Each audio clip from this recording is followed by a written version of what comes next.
សួស្តីបងប្អូនអរគ្នាថ្ងៃនេះខ្ញុំរៀនកាច់ក្បាប់ពោះថ្នាក់រៀនរបស់ខ្ញុំថ្ងៃនេះកាច់ក្បាប់ពោះកវភាគយើងធ្វើអញ្ចឹងមកក្បាច់នឹង15ដង្ហើមអីទៅបងប្អូនឲ្យក្តៅក្បាប់ពោះមុននឹងយើងចូលទៅ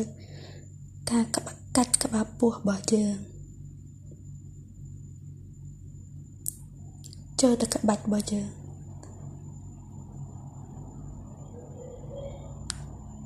ក្បាច់នេះផងដែរបានក្បាប់ពោះខាងក្រោមដែលយើងមានសបុកពោះញ៉ាំច្រើនអីចឹងខ្លាញ់វាផ្ដុំអាក្រោមពោះរបស់យើងហូបអីចូលទៅក្ផ្លក់ចឹងមកចា